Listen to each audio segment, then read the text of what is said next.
Hello friends, मेरे YouTube channel English वे में आप सभी का स्वागत है।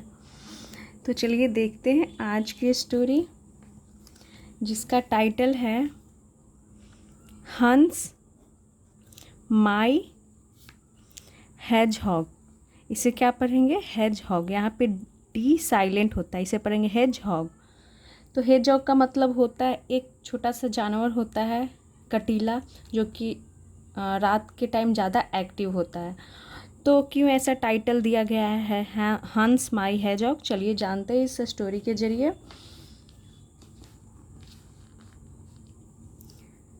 लॉन्ग अगो, इसका मतलब हो गया बहुत समय पहले।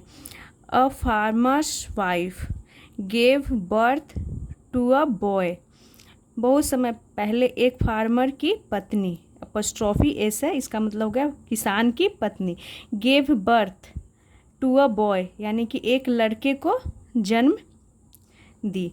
बट लेकिन he was unusual as he was a hedgehog from the waist of.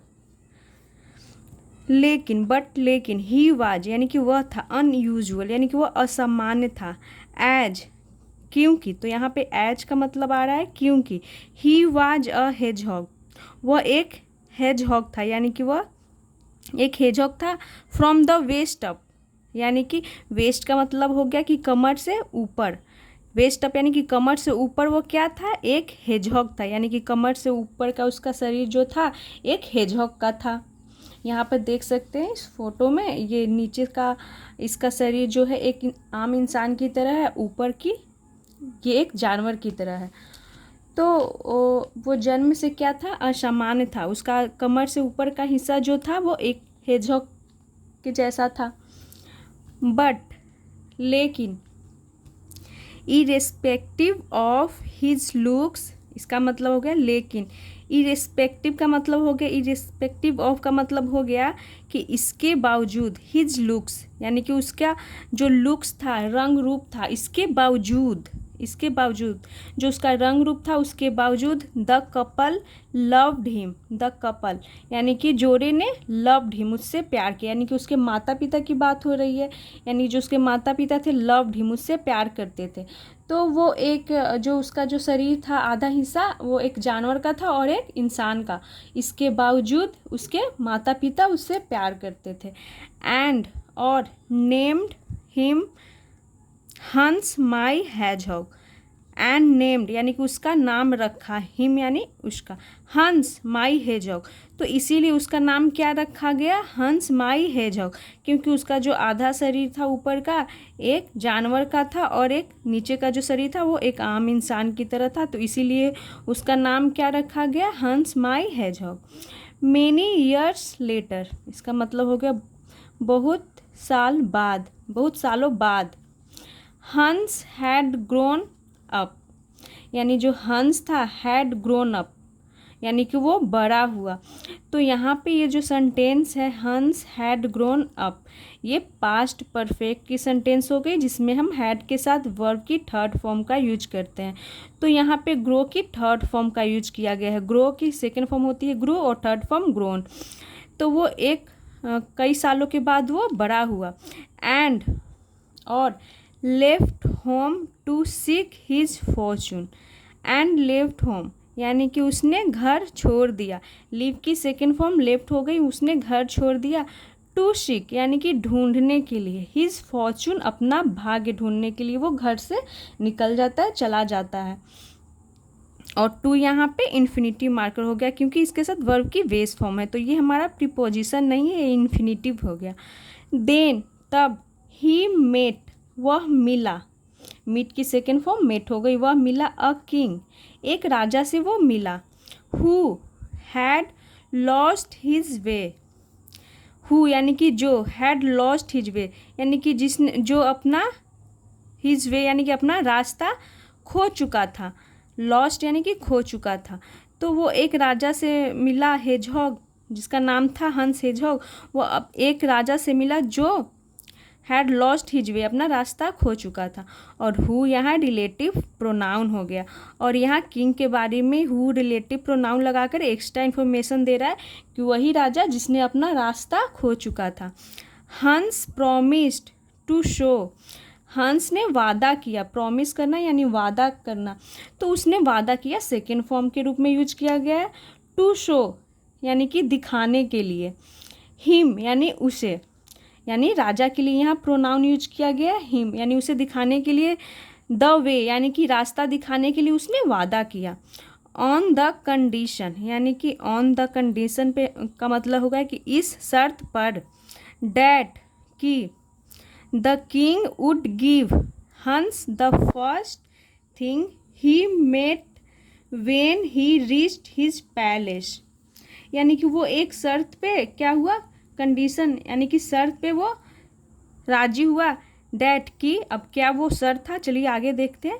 The king would give यानी कि राजा, वुड गिव देंगे, हंस यानी हंस को देंगे, द फर्स्ट थिंग यानी कि पहली चीज, he met when he reached his palace, इसका मतलब हुआ कि जब वह मिलेंगे, the first thing he met when he reached his palace, यानी इसका मतलब होगा कि जब वह पहुँचेंगे अपने हिज पैलेस यानी अपने महल पहुँचेंगे, तो जो फर्स्ट थिंग होगी, फर्स्ट थिंग यानी पहली चीज़ होगी जिससे वह मिलेंगे, तो वो उसे देंगे।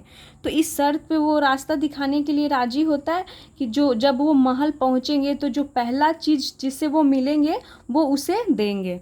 When the king and हंस फाइनली अराइव्ड, जब द किंग यानी राजा और हंस फाइनली अराइव्ड यानी कि जब राजा और हंस फाइनली यानी कि फाइनली का मतलब हुआ कि अंत में, अराइव्ड यानी कि पहुँचे, एट द पैलेस यानी कि महल पहुँचे, द प्रिंसेस यानी द प्रिंसेस का मतलब हो गया राजकुमारी, was the first to greet him, यानी जब वो पहुँचे तो राजकुमारी was the first to greet him, यानी कि राजकुमारी ने पहले टू ग्रीट हिम, तो ग्रीट करना, ग्रीट का मतलब होगा अभिवादन करना, स्वागत करना।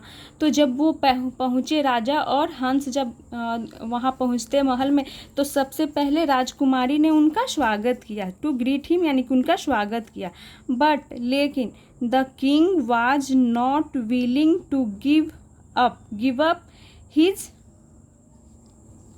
डॉटर, इसका मतलब हो गया लेकिन the king was not willing यानी कि राजा की नॉट विलिंग यानी कि इच्छा नहीं थी, टू गिव अप यानी कि गिव अप करने के लिए उनकी इच्छा नहीं थी, यानी कि गिव अप करना का मतलब होता है हार मान जाना, त्याग करना या फिर छोड़ देना।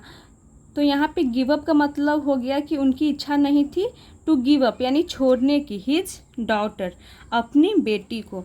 तो उन्होंने तो वादा तो किया, लेकिन जब वो पहुँचे तो पहली चीज़ क्या थी, उनकी बेटी थी यानी प्रिंसेस ही थी जिसने उनका स्वागत किया उन दोनों का। तो लेकिन उनकी इच्छा नहीं थी अपनी बेटी को छोड़ने का। यहाँ तक हो गया। एंड सेंट हंस अवे एम्प्टी हैंडेड, और सेंट, तो सेंड की सेकेंड फॉर्म सेंट हो गई यानी कि भेज दिए, हंस यानी हंस अवे यानी कि हंस को वो भेज दिए, एम्प्टी हैंडेड यानी कि एम्प्टी हैंडेड का मतलब हो गया खाली हाथ, यानी कि वो राजी नहीं हुए अपनी बेटी को देने के लिए और हंस को खाली हाथ भेज दिए। इसीलिए हंस लेफ्ट यानी कि चला गया। But he was unconcerned by the betrayal, लेकिन ही वाज अनकंसर्न्ड यानी कि वह क्या था, ही वाज यानी था, अनकंसर्न्ड यानी कि वह बेपरवाह था, यानी कि उसे कोई फर्क नहीं पड़ा। बाय द बेट्रियल, तो बेट्रियल का मतलब होता है विश्वासघात, बाय द बेट्रियल यानी कि विश्वासघात से उसे कोई फर्क नहीं पड़ा। सम टाइम लेटर यानी कि कुछ समय बाद, हंस मेट अनदर किंग, जो हंस था वो मिला, मीट की सेकेंड फॉर्म मेट यानी वह मिला, अनदर यानी कि अन्य, दूसरे किंग से यानी दूसरे राजा से वो मिला। And struck a similar deal, और स्ट्रक अ डील का मतलब होता है कि समझौता करना, सौदा करना। अ सिमिलर यानी कि एक सामान्य डील हुआ, यानी कि उन्होंने वो जो हंस था वो फिर से एक किससे मिला, एक दूसरे किंग से मिला और उससे सेम डील हुआ। सिमिलर डील यानी कि सेम डील हुआ। येट अगेन यानी कि फिर से। It was the princess who greeted the king. It was the princess यानी कि वह वाज द प्रिंसेस, वह राजकुमारी थी। हु जिसने ग्रीटेड द किंग, जिसने स्वागत किया द किंग यानी कि राजा का। तो वो राजकुमारी ही थी जिसने, वो मतलब इसका हो गया कि इट वाज अ प्रिंसेस, वह राजकुमारी थी। हु यानी जिसने ग्रीटेड द किंग, राजा का स्वागत किया।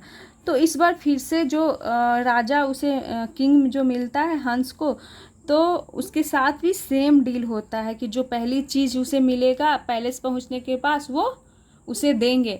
तो सेम डील होती है। और इस बार भी जो राज प्रिंसेस थी उसने ही स्वागत किया राजा का। हाउएवर हालांकि, दिस टाइम यानी दिस टाइम इस बार, the king kept his promise, राजा ने रखा अपना वादा, यानी कि उसने अपना वादा निभाया। कीप की सेकेंड फॉर्म केप्ट हो गई, यानी इसका मतलब हो गया कि इस बार राजा ने अपना वादा निभाया। ऑन द वेडिंग नाइट यानी कि शादी की रात। ऑन द वेडिंग नाइट का मतलब हो गया शादी की रात।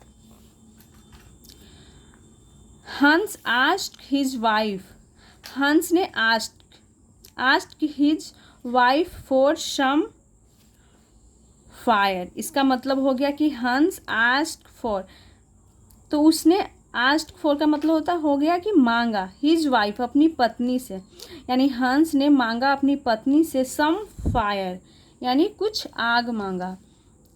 ही रिमूव्ड हिज हेजहॉग स्किन, ही रिमूव्ड उसने उतारा हटाया, हिज अपना हेजहॉग स्किन, जो उसका स्किन था जानवर का वो उसने, हेजहॉग का जो स्किन था उसने रिमूव किया यानी कि उसने हटाया। एंड बर्नट इट और उसे जला दिया।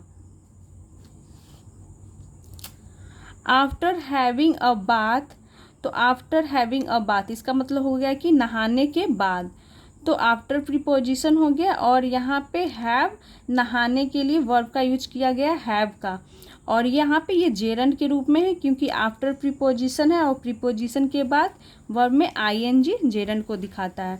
और हम नहाने के लिए या फिर खाना खाने के लिए, चाय कॉफ़ी पीने के लिए या फिर रोमांस करने के लिए, इन सभी चीज़ों के लिए हम हैव का भी यूज करते हैं। तो आफ्टर हैविंग अ बाथ यानी कि नहाने के बाद, और बाथ यहाँ पे नाउन हो गया। ही इमर्ज्ड अ हैंडसम जेंटलमैन, तो ही रिमर्ज्ड यहाँ पे ही किसके लिए यूज किया गया है प्रोनाउन, तो ही यहाँ पे हंस के लिए यूज किया गया है। वह इमर्ज्ड यानी इमर्ज्ड का मतलब हुआ यहाँ पे कि वह प्रकट हुआ, उभरा। अ हैंडसम जेंटलमैन, हैंडसम का मतलब हो गया सुंदर, जेंटलमैन का मतलब हो गया सज्जन युवक, यानी कि वो एक सज्जन हैंडसम के रूप में वो उभरा नहाने के बाद। जब उसने अपना स्किन को जला दिया जो एक जानवरों का जो था, उसके बाद वो एक सुंदर से जेंटलमैन के रूप में सामने आया। तो हैंडसम हम मेल के लिए यूज करते हैं और फीमेल के लिए हम ब्यूटीफुल का यूज करते हैं। हिज वाइफ उसकी पत्नी, वाज हैप्पी उसकी पत्नी क्या थी, वाज यानी थी, हैप्पी यानी खुश थी, टू सी यानी कि देख करके, हिम यानी उसे, यानी हेजो को देखकर उसकी पत्नी खुश थी क्योंकि वो एक हैंडसम जेंटलमैन में प्रकट हुआ था यानी सामने आया। दे बोथ यानी कि वे दोनों, रिटर्न्ड लौटे, टू हंस होम यानी कि वो दोनों रिटर्न टू हंस होम यानी कि हंस के घर। And brought his parents to live at the castle, and brought यानी कि लाए, ब्रिंग की सेकेंड फॉर्म ब्रॉट हो गई। हिज पेरेंट्स अपने माता पिता को, टू लिव यानी रहने के लिए, एट द कैसल यानी कि किले में रहने के लिए उसने अपने माता पिता को लेकर किले में आए। तो ये थी हंस की स्टोरी, और इसका पूरा नाम ही था हंस माई हेजहॉग। ये इसका इसका नाम है क्योंकि इसका जो आधा शरीर था एक इंसान का था और आधा जो शरीर था उसका हेजहॉग का था, तो इसीलिए इसका क्या नाम था, हंस माई हेजहॉग।